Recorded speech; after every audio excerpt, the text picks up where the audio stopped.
The signal arrived at 3:14 station time, and I was already awake. That was not coincidence. The archive had flagged the approach vector 11 hours earlier, a transit emergence at the heliopause, bearing consistent with the old Drivari census lane, mass signature matching the collection-class vessels described in the recovered ledgers. I had read those ledgers myself, in the original Drivari notation, though it had taken our translation teams the better part of 2 centuries to crack the registration syntax. I knew what that mass signature meant before the long-range array finished its first sweep. So I made coffee, sat in the observation alcove above receiving Dock 1, and watched the outer system for 11 hours while Lunar Administrative Station KLN hummed around me in the dark. I want to describe those 11 hours accurately, because I think people who weren't there tend to imagine that waiting for something you have spent 12,000 years preparing for would feel like the approach of a storm, a gathering pressure, a held breath. It did not feel like that.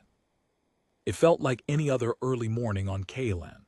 The soft cycling of the environmental systems, the distant vibration of the construction cranes working on the 4th ring, the occasional quiet footfall of the night watch making their rounds in the corridor outside.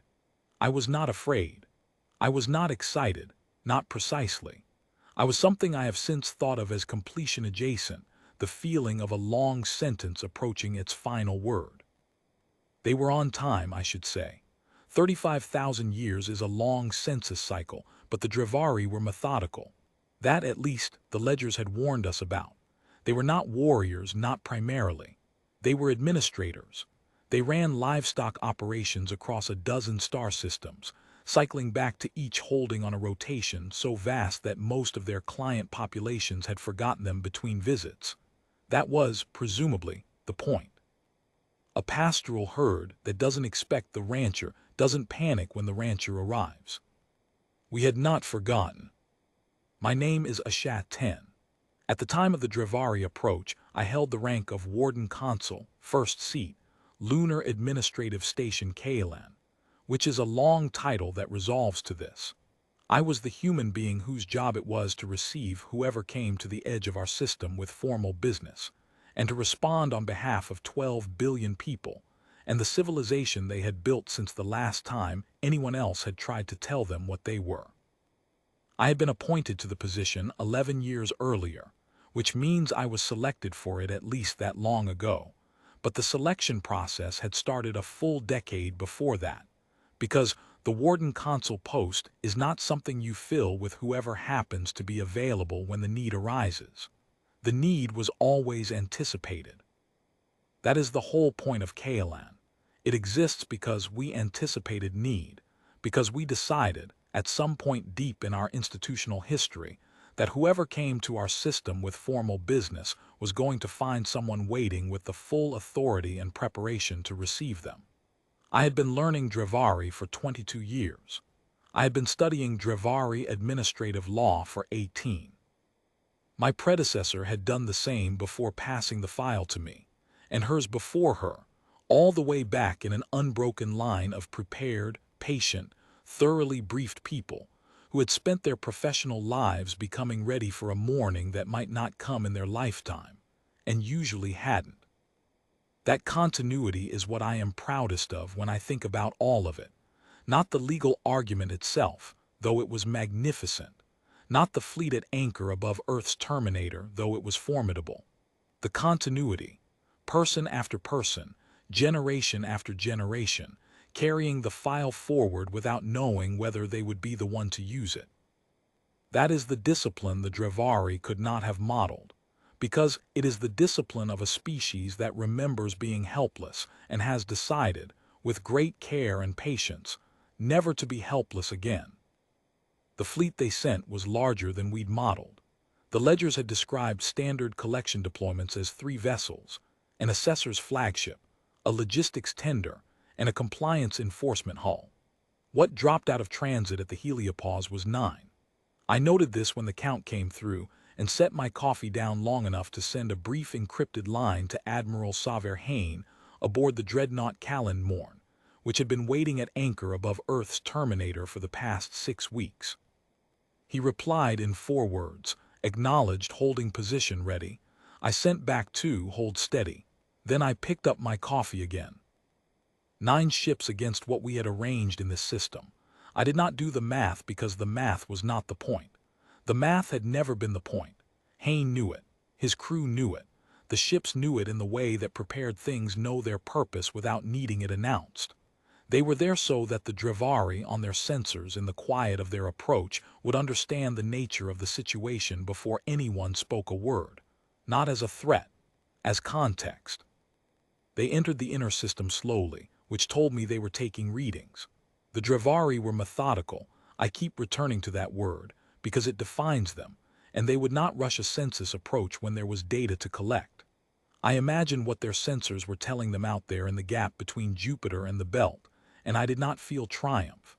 I felt something quieter and harder than triumph. I felt the patience of 12,000 years sitting in my chest like a stone.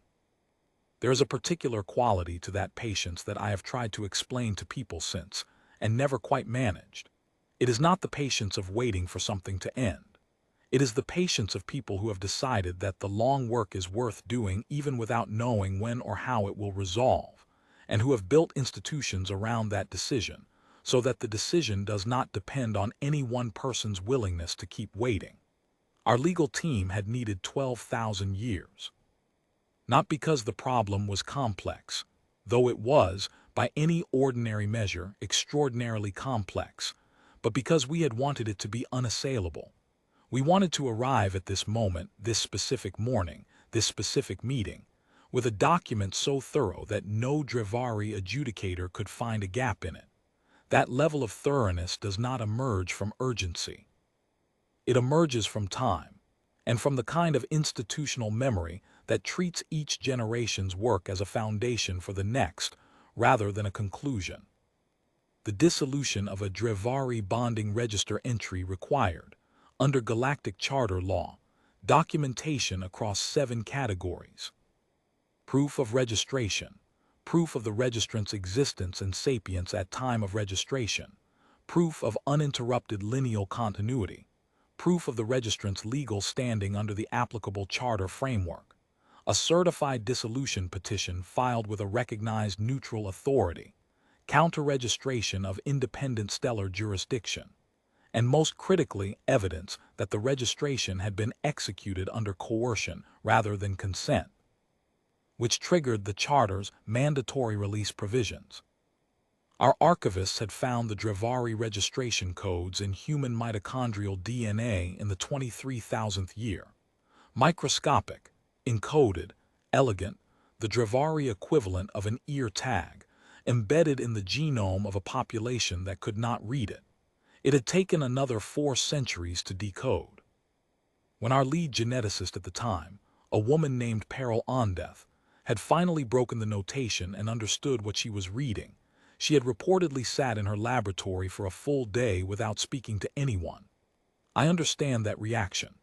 I have read the transcripts of what she said when she finally did speak to her senior research partner in the genetic archive at New Cairn, at approximately the 14th hour of her silence. She said, "We were always someone else's property and we didn't know." And then she said, "We are going to fix that." She said both things in the same flat voice, without a pause between them, as though the second statement followed from the first with the inevitability of arithmetic. The ledgers were precise. They listed Earth as holding 7 Tau Drivari, pastoral class sapient bonding, census cycle pending, renewal automatic unless dissolved. They listed the bonded population count at time of registration, 410,000 individuals, pre-sapience classification, registered as livestock. 410,000 pre-sapience, livestock. They had registered us when we were barely anatomically modern. Before language, before firecraft, before the first deliberate burial of the dead.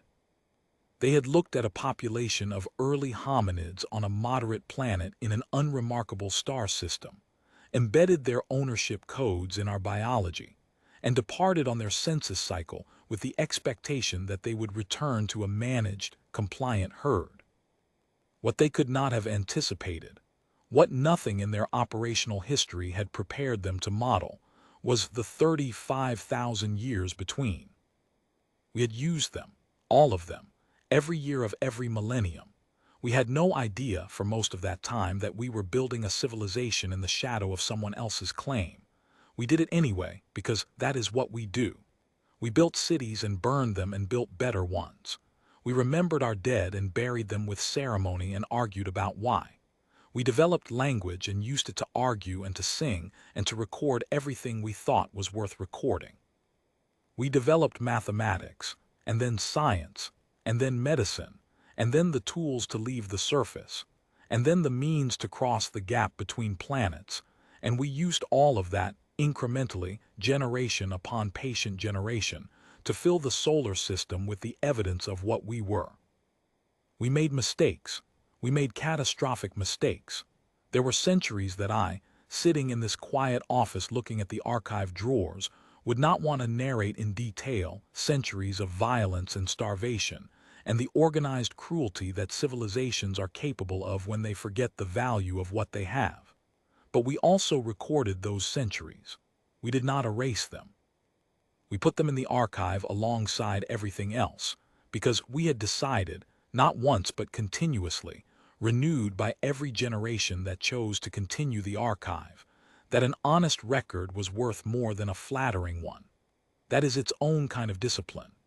That is the discipline that produces a 4,200-page legal argument, the willingness to be thorough about things that are difficult to be thorough about.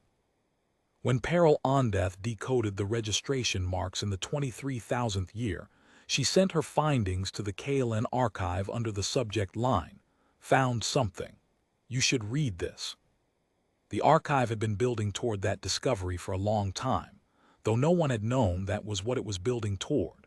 We had been collecting every fragment of galactic charter law we could find for 18,000 years, recovered from derelict ships, decoded from deep space transmissions, traded for in the few careful diplomatic exchanges we'd conducted with the three civilizations that had found us in the interim and been, upon finding us, sharply unwilling to press any sort of claim. The charter law had seemed like due diligence, like the kind of thorough preparedness that a civilization maintains not because it expects to need it, but because it has learned from long experience that the universe does not warn you before it asks a legal question. When Ondeth's discovery came through, the archive knew exactly which shelf to pull. The dissolution petition took 9,400 years to complete, 7 categories of documentation, each one built to a standard that no Dravari adjudicator could contest, because we had read their adjudication precedents. We had those too. Every Dravari legal dispute that had ever been transmitted across a channel we could intercept, we had. Their legal system was, like everything else about them, methodical. We learned its logic. We built our petition inside that logic, stone by careful stone, for 94 centuries. I will note something about those 94 centuries that is easy to overlook. The people who started the petition knew they would not finish it. The first legal team, working in the early years of the 21,000s, established the framework and completed the first 2 categories of documentation, proof of registration, and proof of the registrant's existence and sapience. Then they passed the file to the next team, and the next team passed it to the next. 62 distinct legal teams across 9,400 years, each one inheriting a file, adding to it, and passing it forward, not because they were told they had to, but because they understood what the file was and what it meant, and why it had to be right. I have read the handover documents between teams. They are brisk, professional, detailed, the handover notes of people who took the long view as a matter of course. The note from the 41st team to the 42nd is 3 pages long and ends with, "The coercion section is solid but could be stronger in subsection 7.4. We flagged 2 precedents we couldn't fully verify. The next team should resolve those before considering the section complete." No urgency, no drama. Just, here is the problem, here is the progress, Here is what remains. The 42nd team resolved the subsection 7.4 flagged precedents in approximately 200 years and added 4 additional supporting cases that had been discovered in the interim. Then they passed the file forward. The petition was filed with the Interstellar Charter Neutral Registry, a body the Drevari themselves had helped establish, which meant they could not argue its authority in the 33,400th year. 1,400 years before their census fleet arrived. The Neutral Registry had certified receipt and opened the mandatory review window. Provisional uphold had been granted 800 years before Vorden's fleet appeared at the heliopause.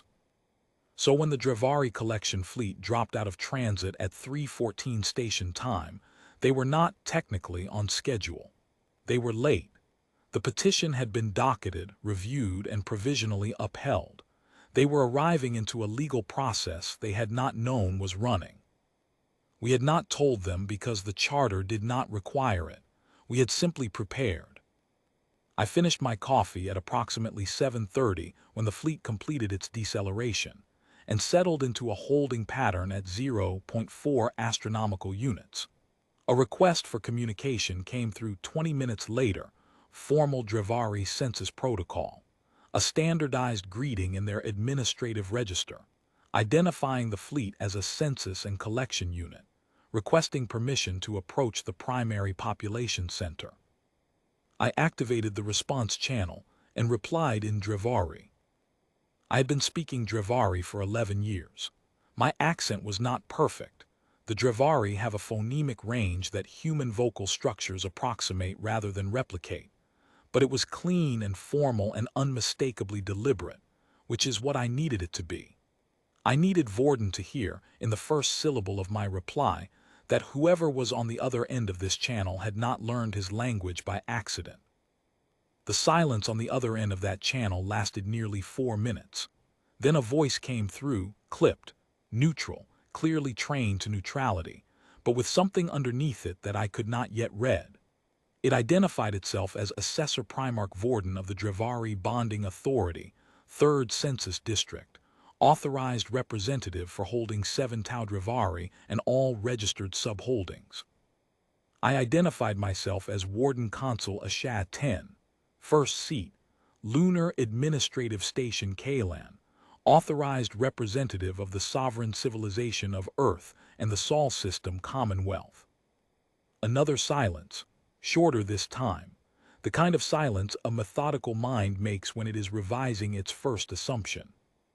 Then Vorden asked, in perfect administrative Drevari, whether I was a bonded holding representative or an independent authority.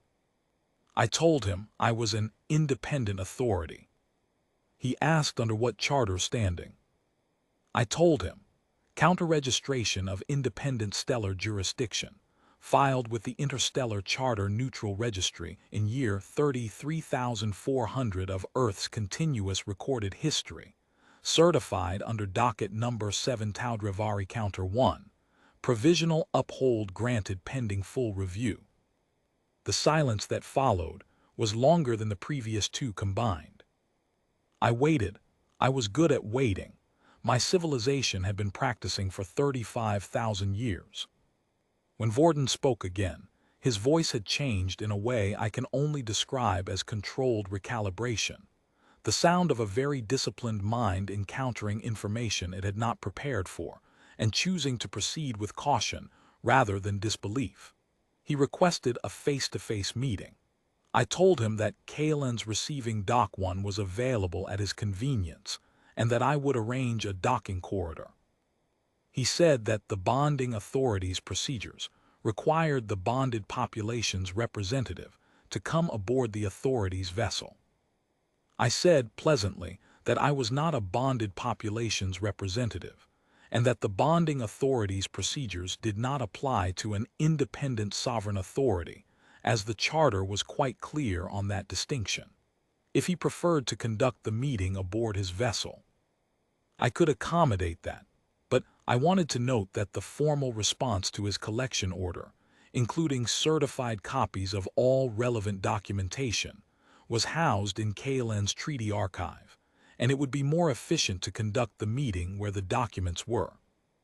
Another pause, then he would come to Kalen. I sent the docking corridor coordinates and asked my aide, Kale Wren, to arrange a reception appropriate to a visiting authority of Assessor Primarch rank. Wren knew what that meant. We had protocols for this. We had protocols for everything, because for 12,000 years we had been writing protocols against the eventuality of this morning, and the protocols covered not just the legal argument but the receiving chamber layout, the environmental controls, the appropriate water service, the Dravari drink water in formal proceedings, which we had learned from the ledgers, and the precise arrangement of documents on the table. Because the Dravari read document arrangement as a signal of the presenting party's organizational confidence, and I intended our organizational confidence to be unmistakable before Vorden read a single page. The Dravari flagship was a sleek thing, long and narrow in the style of their builder class, hull plating in overlapping sections of a dark mineral composite that reflected the station lights in slow bands as it came through the corridor. It was not small, even by our standards, perhaps 600 meters from bow to stern, with recessed weapons ports that I noted were closed. Good. The 9 vessels of the collection fleet had not powered anything active since entering the inner system, and I intended for that situation to continue. It would continue, I thought, not because of the fleet above Earth's terminator, though that was there if needed, but because the Dravari were methodical and they had had 8 hours at 0.4 astronomical units to look at the inner system with their sensors, and what their sensors had shown them would have established the situation without any vessel needing to maneuver toward them. I had arranged with Hain that his fleet would not move to intercept.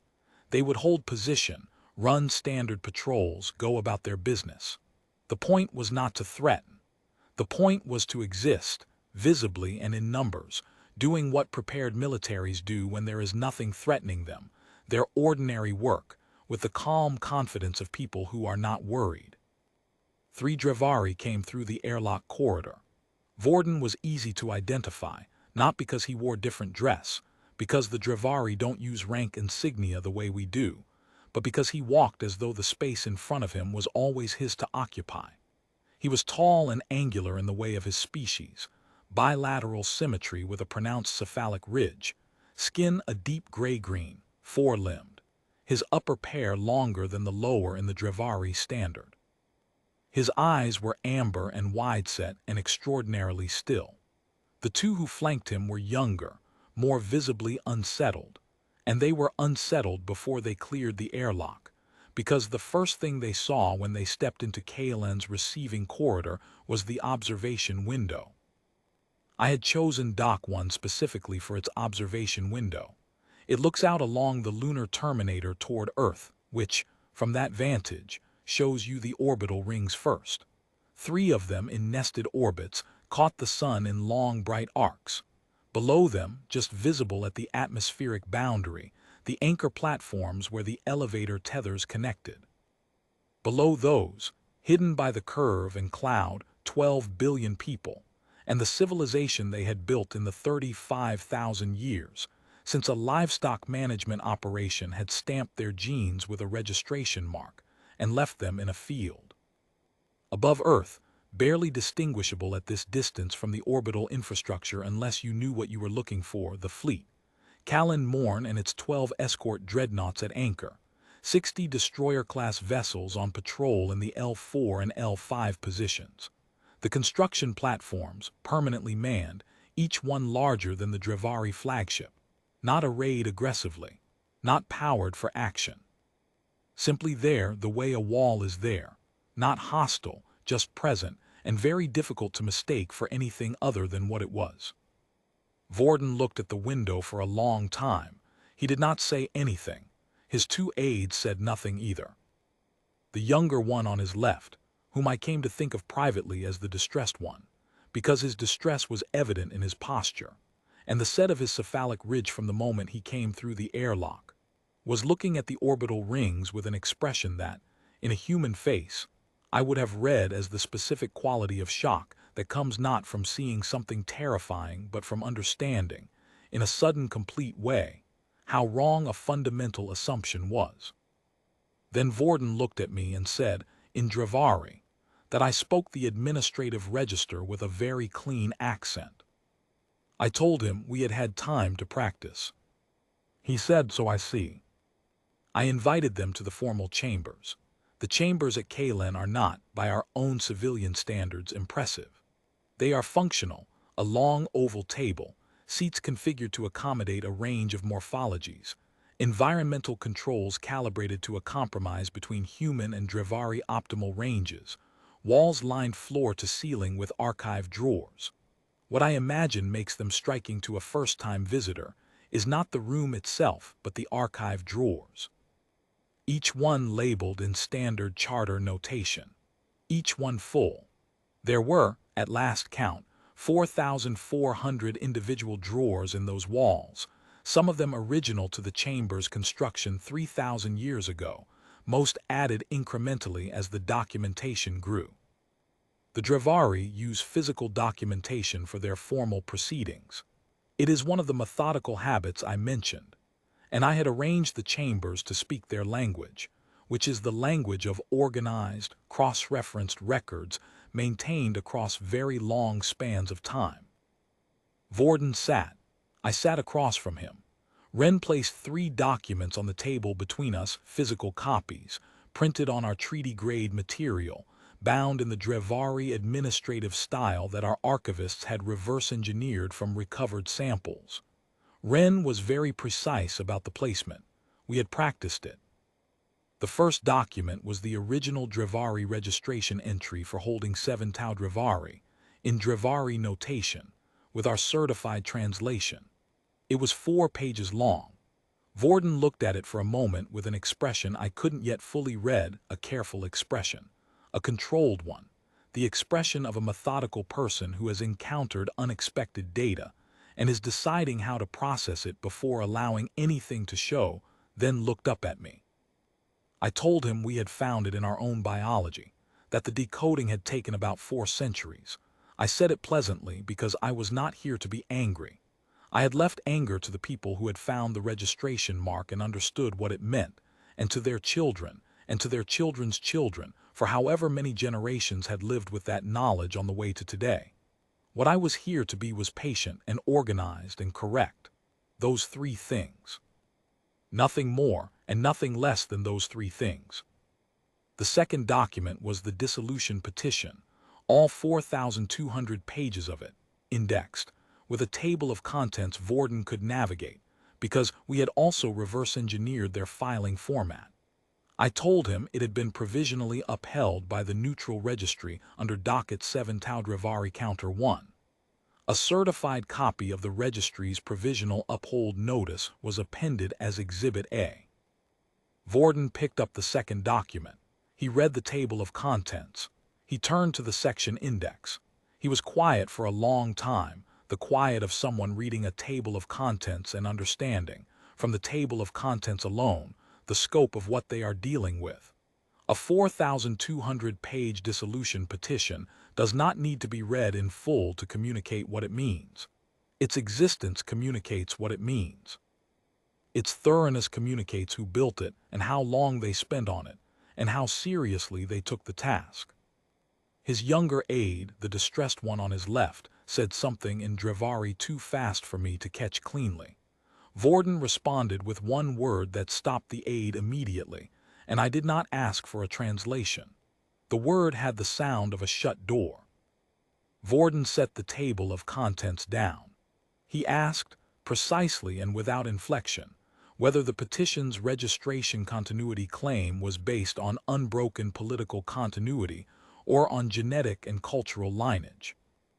I told him, both, that the petition documented 35,000 years of continuous habitation by the registered lineage's direct descendants, with genetic continuity confirmed through full-sequence comparative mapping of the registration marks against current Earth population samples, cross-referenced against a complete paleogenetic record running back to the original registration date. I told him that the cultural continuity section was 800 pages long, because our archivists had taken the position that any adjudicator who doubted human cultural continuity across 35,000 years had not read our documented record of that continuity, and that we were going to make it impossible to say we hadn't provided one. Cultural continuity across 35,000 years is a complex argument, and I want to be clear about what we claimed and what we didn't. We did not claim that human civilization had been continuous in the sense of an unbroken political structure. It hadn't been, and we would not have made a claim we couldn't support. What we claimed was what the Charter required: continuity of the registered species, demonstrably present and developing across the full term of the registration, occupying the registered holding without interruption, building forward from the original population rather than being replaced by it. That claim we could support conclusively, because we had the fossil record, the genetic record, the archaeological record, and the documentary record. 35,000 years of documentation, the last 18,000 of it deliberately maintained for this purpose. Vorden spent some time with the cultural continuity section's table of contents. I let him. The table of contents alone is 11 pages, organized by epoch, cross-referenced by charter criterion, and by the specific Drivari adjudicative standard against which each subsection's evidence was pitched. Our archivists had spent considerable time on the organization, on the theory that a document which could not be navigated efficiently was a document whose thoroughness would not be credited. Vorden navigated it efficiently. I watched him turn from the main epoch index to the methodological appendix, and then back, making whatever internal calculations a Drivari assessor Primarch makes when confronted with 800 pages of evidence that the species he came to collect has not, in the intervening 35,000 years, been idle. He asked whether the fossil record had been independently certified. I told him yes, by the Neutral Registry's own Scientific Assessment Board, as part of the Provisional Uphold Review. The certification was in the petition's appendices, Exhibit F through Exhibit L. I told him the relevant page numbers.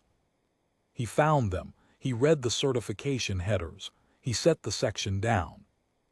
I want to record, for the sake of accuracy, what I felt in that moment, which was not gloating and not triumph, and not the desire to press an advantage.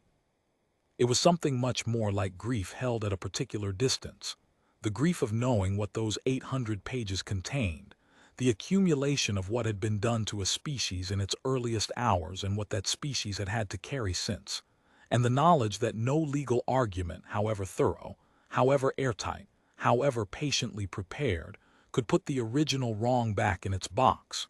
The wrong had happened. The registration had been made. The mark had been placed in our biology 35,000 years ago, in the genome of people who could not consent or resist or even know, and that fact was permanent in a way that our petition, for all its 4,200 pages, could not undo. What the petition could do, what it did, what it was establish that we had moved past the wrong on our own terms, by our own work, and that the Drivari's claim on us was legally, formally, and irrevocably over. That was not nothing. It was, in fact, everything available to us. But I held the grief for a moment anyway, in the quiet of the formal chambers, before setting it back in its place.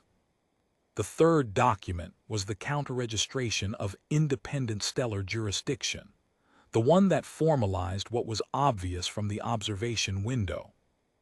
That whatever the Drivari had registered 35,000 years ago as holding 7 Tau Drivari was now something else entirely, something that had done all of this under its own power and its own direction without any administrative guidance from the bonding authority, and that under galactic charter law, specifically under the autonomous development provision of Charter Article 7, subsection 12, which the Drivari themselves had co-authored.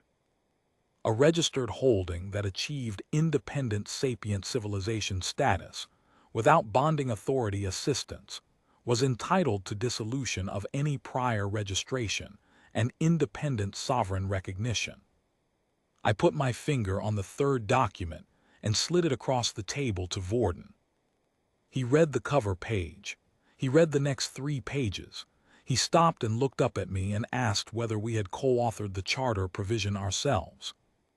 I told him no, that Article 7, subsection 12 had been authored by the Drevari Bonding Authority and 4 other livestock management civilizations 280,000 years ago, apparently to govern a situation involving a different species on a different planet, and that we had simply found it, read it, and concluded that it applied to us with remarkable precision. He looked at me for a long time. Then he asked, "How long have you known we were coming?" I told him that we had been tracking the Drevari census lane for 11,000 years, that we had identified the approach vector from recovered star charts, that we had begun preparing the formal response documents in year 21,400 of our recorded history, and had been refining them continuously since. That the petition had been filed with the neutral registry 1,600 years before his fleet arrived, specifically to ensure that it was in the registry's active docket before his arrival, because our legal team had determined that a petition filed after the collection order was served would have created a procedural ambiguity that we preferred not to navigate. He was very still. I said, "We are thorough about things that matter to us." He asked whether the petition's coercion documentation was substantive. I told him it was our strongest section, 200 pages. The coercion argument was threefold. First, that the registration had been performed without the knowledge or consent of the registered population, which under charter precedent going back 180,000 years qualified as coercive by definition. Second, that the genetic encoding of the registration mark constituted a physical modification of the registered population without consent, which the Drevari's own charter commentary from year 12,000 of their history had characterized as the most invasive possible form of registration, appropriate only in extreme circumstances.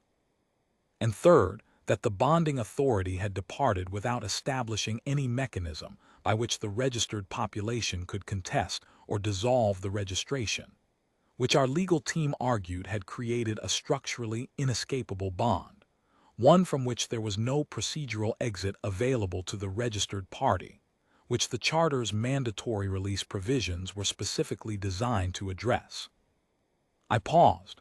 Then I said, "We also argued that the pre-sapiens classification was incorrect at time of registration, that the population showed measurable indicators of emerging sapience that the registering authority either failed to assess or chose to disregard.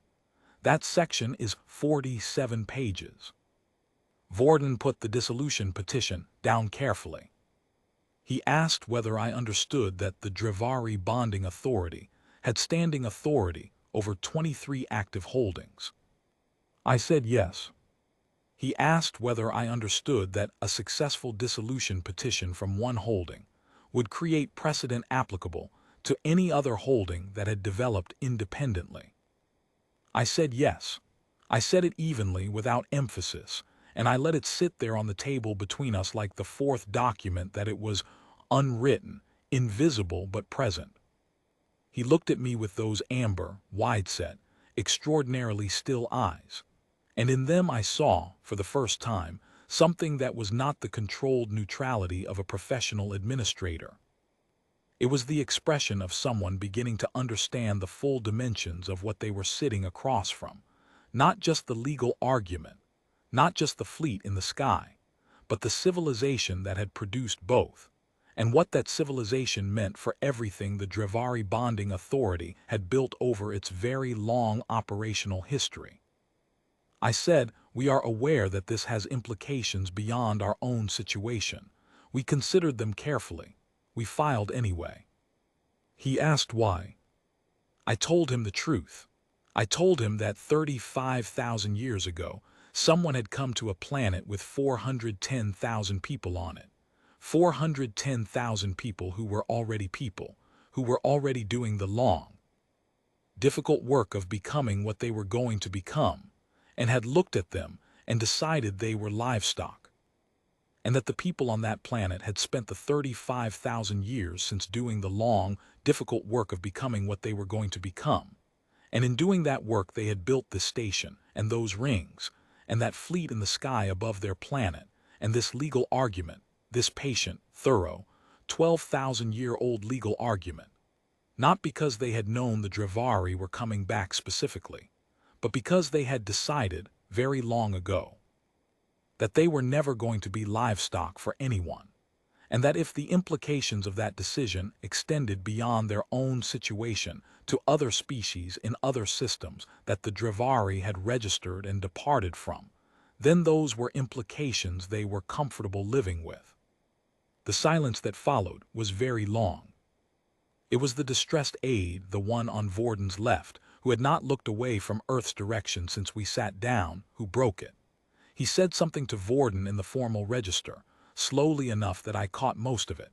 He asked whether the coercion argument was going to hold in full adjudication. He was not asking rhetorically. He was asking because he genuinely wanted to know. Vorden told him, yes. The aide said nothing after that. I slid a fourth document across the table. This was not part of the petition.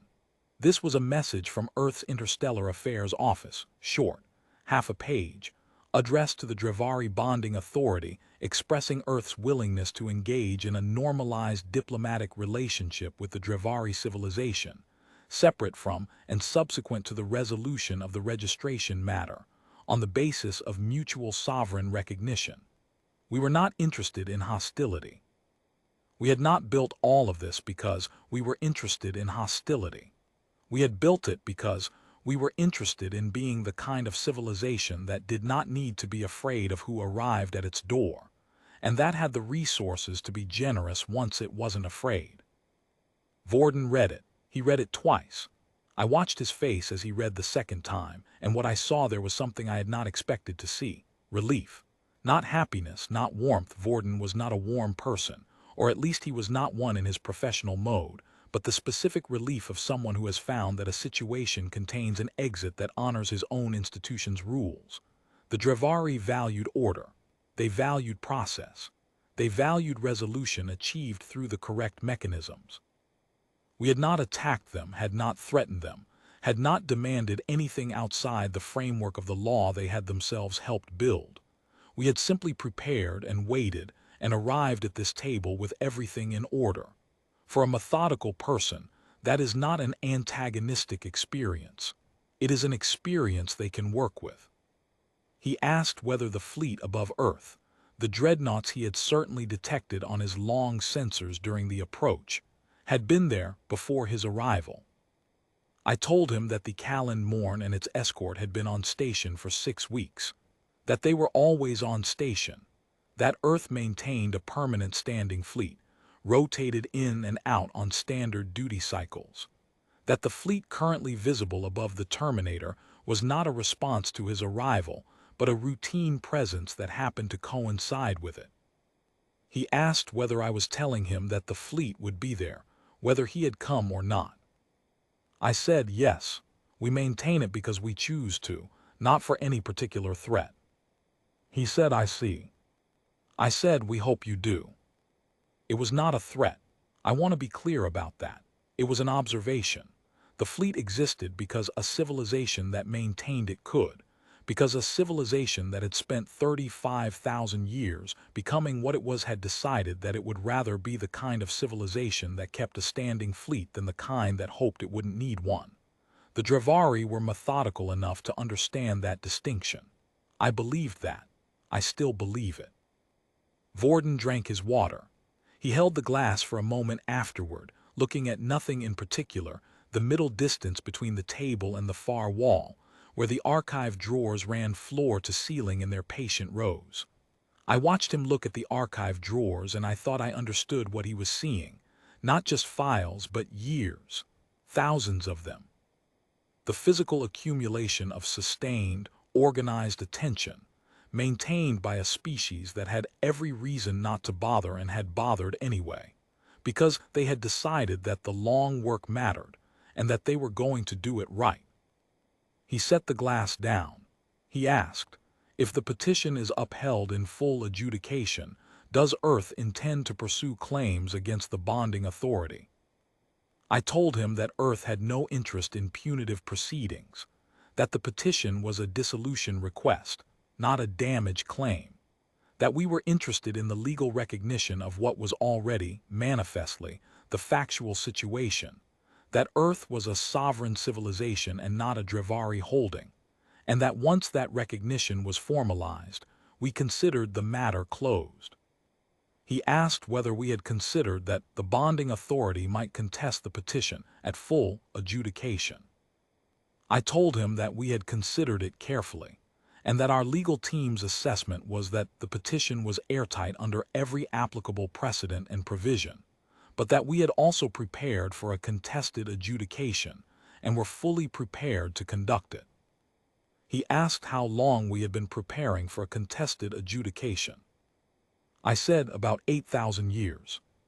He set his glass down. I said, "We are a patient civilization." He said slowly, "I am beginning to understand that." There was something in his voice that I had not heard there before, not softness exactly, because Vorden was not a soft person, but something adjacent to a recalibration of the kind a very organized mind undergoes when it encounters a situation that requires it to revise not just a fact but a category. The Drivari had a category for livestock class sapients. They had a category for developed independent civilizations. What I believe Vorden was doing in that room was moving Earth from the first category to the second, methodically, thoroughly, as he apparently did everything, and finding that the second category, as applied to us, required significant expansion. I gave him time to complete that process. I poured myself water and drank it and looked at the archive drawers while the environmental controls kept the room at a compromised temperature. There is no rush in a room where the work has already been done. The documents were on the table. The petition was provisionally upheld. The fleet was at anchor. Everything that needed to exist in order for this meeting to go correctly was already in existence. I had nothing left to do except be present and patient and let Vorden arrive at his conclusions through his own methodical process. After a while, he told me that he would need to transmit the documents to the bonding authority's legal office before he could make any formal response. I told him that was entirely appropriate, and that we had of course anticipated it, and that the neutral registry had already transmitted certified copies of all the petition documents to the bonding authority's official, registered, address 1,600 years ago. He might find that his legal office already had them. He looked at me. I said, "They may not have flagged it as urgent." The certified transmission was sent under standard registry protocols, which classify dissolution petitions as administrative matters unless contested. If no one at the bonding authority's legal office was specifically watching the 7 Tau Drivari file, it is possible the certified copies have been sitting in a queue. Vorden said, with a flatness that I thought might have been the Drivari equivalent of a rueful recognition, "I will make sure someone looks at the queue." I told him I appreciated that. He gathered the 3 documents, the original registration entry, the dissolution petition, and the counter-registration, and held them with the careful precision of someone who understood that what he was holding mattered, even if everything it represented was going to require significant adjustments to his operational worldview. He asked whether these were the copies we intended for him to keep. I told him they were certified copies, that we had originals filed with the neutral registry and in our own archive, and that yes, those copies were for him to take. I also gave him the certified copy of the provisional uphold notice, Exhibit A, separately, in its own binding, because I thought the bonding authority's legal office might want to look at that one first, and the diplomatic message from Interstellar Affairs. For his records. He took all of it. He stood. His aide stood. The distressed aide on his left was looking at me with an expression that had resolved from distress into something more complicated, something that, in a human face, I would have read as the particular expression of someone who has had an important thing confirmed that they suspected but had not been certain of. He was young, that aide, young enough that this meeting was going to constitute a significant proportion of his professional formation. Vorden said that he would transmit the documents to the bonding authority and await formal instructions before making any further proceedings. I told him that was the correct procedure, and that KLN's communication channels were available if he needed to transmit anything that required a neutral relay point. He paused at that. He said, "You would offer us use of your communication infrastructure." I said, "We are not your adversaries. We are a sovereign civilization with a legal dispute against an administrative body. Those are different things. We have no interest in making this harder than it needs to be." He said, "I see." I told him that I hoped the bonding authority's review was thorough and efficient, and that if they had questions about any of the petition's documentation, our legal office was reachable through the same channels. He said, "You have a legal office?" I said, "We have had one for about 14,000 years. The current office has about 2,000 staff. They have been working on this file in rotation since year 21,400. He was very still for a moment. Then he said, "How many of them are lawyers?" I said, "All of them. Earth trains a great many lawyers." He made a sound that might have been acknowledgement, might have been something else. Then he inclined his head in the Drivari formal register, a gesture I had learned from the ledgers, a sign of recognized standing between equal authorities, and walked back through the airlock corridor toward his ship. His two aides followed. The quiet aide on his right went without looking back. The distressed aide on his left paused in the doorway and turned to look once more at the observation window, at Earth's orbital rings catching the sun in long bright arcs, at the half-finished fourth ring above, at the construction platforms that were never idle at all of it. He stood there for perhaps 5 seconds. Then he went through the door and it closed. I stood in the formal chambers for a while after they left. Wren came in and asked if he should arrange for the Drivari flagship's departure clearance. I told him yes, standard courtesy clearances, full corridor, no obstruction. Vorden's fleet was entitled to leave the system on their own schedule, and I wanted our traffic systems to treat them like any other visiting authority in the process of completing a formal exchange. Wren asked whether I thought they would contest the petition at full adjudication. I thought about it for a moment. I thought about Vorden's amber eyes and the sound of his voice when he had said, "I am beginning to understand that." I thought about the aide who had looked at Earth's orbital rings and then looked away. I thought about the relief I had seen on Vorden's face when he read the diplomatic message, the relief of a methodical person who has found a resolution the process can accommodate. I told Wren, "No, I think they will go home and look at the queue and then talk to their legal office for a very long time. And then I think they will transmit a formal acknowledgement to the neutral registry and begin the process of updating their records." Wren asked how long that would take. I said they are methodical, probably a few centuries. We can wait. He made a note. He had the specific quality of stillness that good aides develop, the ability to be in a room without adding weight to it, to record what needs recording and leave everything else to the person doing the work. I appreciated that quality. I had appreciated it for 11 years. I also told him, and I want to include this because it is part of the record, that he should flag the other 22 active Drivari holdings in our intelligence files and ensure that each of them was forwarded, through appropriate diplomatic channels, a non-classified summary of the petition's outcome and the charter provisions on which it rested. We were not going to reach out to those populations directly.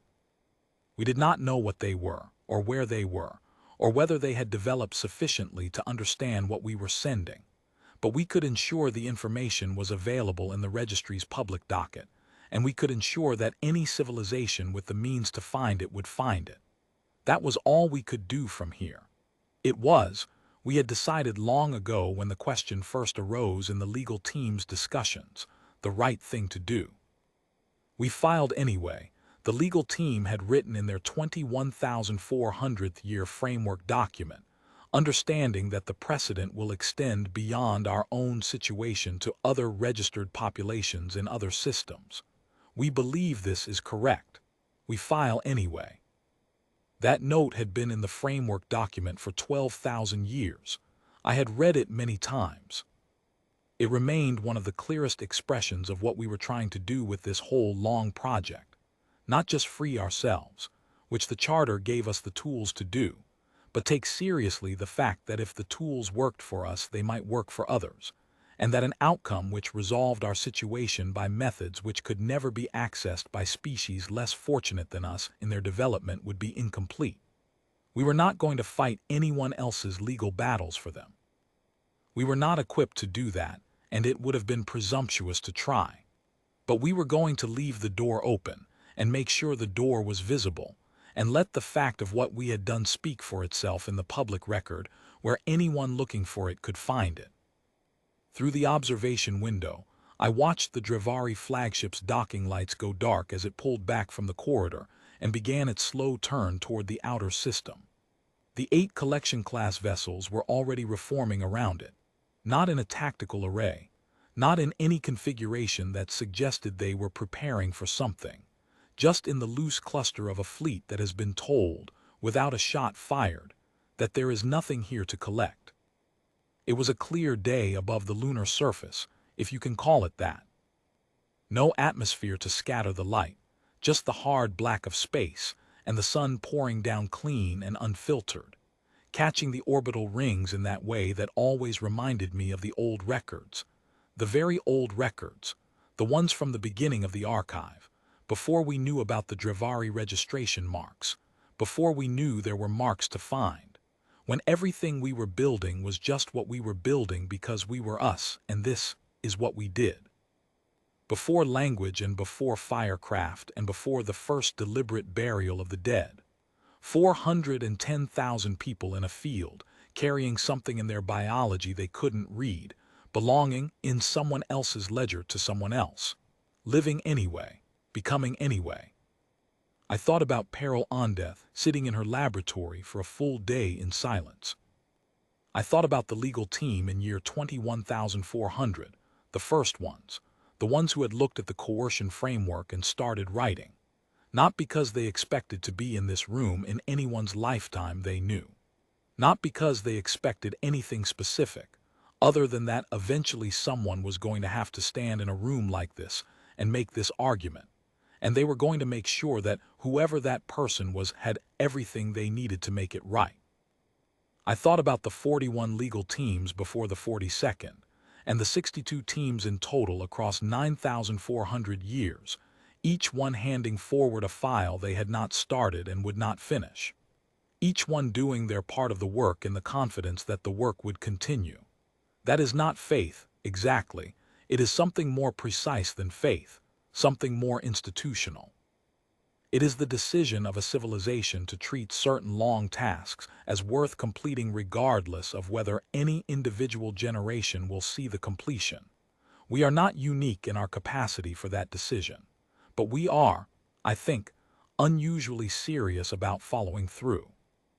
I thought about 12 billion people above me and behind me and below me and in every direction, in the orbital rings and the construction platforms, and the cities on the surface, and the research stations on the moons of the outer planets and the forward posts in the belt, doing what they were doing right now, building, arguing, maintaining, recording, preparing. Living, having no particular awareness that this morning a collection fleet had come to the edge of their system and been politely handed a stack of documents that told it to go home. That was the thing I loved most about what we had done. Not the fleet at anchor above the Terminator, not the orbital rings or the legal argument or the 2,000 lawyer office that had been refining this file for 12,000 years. What I loved most was that 12 billion people were living their lives right now, and most of them were not thinking about the Drivari at all, because they didn't need to. Because people who had been thinking about the Drivari, patiently and thoroughly, for 12,000 years, had already handled it. And the people before them had handled what they could handle, and the people before them had handled what they could handle, all the way back to Peril Ondath sitting in silence in her laboratory, and before her to the archivist who had first found the fragment of charter law in a derelict ship's data core and decided it was worth translating, and before them to the ones who had no idea any of this was coming and just kept doing the work of becoming what we were going to become, carrying something in their biology they couldn't read, building and burning and building better, burying their dead with ceremony and arguing about why. That is what it means to be ready, not drama, not a last-second stand, not a lone genius solving what everyone else had missed. It means that someone, a very long time ago, looked at the evidence and said, "This is coming, and we are going to be prepared when it arrives," and they did the work, and they passed the work to the next person, and that person passed it to the next, all the way down through the generations to the morning when a collection fleet arrived at the edge of the Sol system, and a woman in a receiving dock handed its commander a certified copy of a 4,200-page document and said, politely, "We filed this 1,600 years ago. You may have been expecting something else. This is what you get instead." I watched the Drivari fleet until it was too small to see without instruments. Then I turned away from the window and told Wren to send the standard post-contact report to Interstellar Affairs. Contact concluded, no incident, documentation exchanged, fleet departing. Recommend a follow-up diplomatic signal to the bonding authority in approximately 6 months, once their legal office has had time to process. He asked what he should put in the subject line. I told him, holding 7 Tau Drivari closed. He typed it. I watched him type it. There is something particular about the feeling of a word being the last word, not the final word in anger, not a word spoken to wound or to win, but the word that completes a sentence that has been 3,000 generations in the writing. Closed. Not because we had forced it, not because we had fought for it, because we had prepared for it and waited, and when the moment came we had been ready, and being ready had been enough. I went to get more coffee. The orbital rings caught the sun. The 4th one was going to be beautiful when it was finished.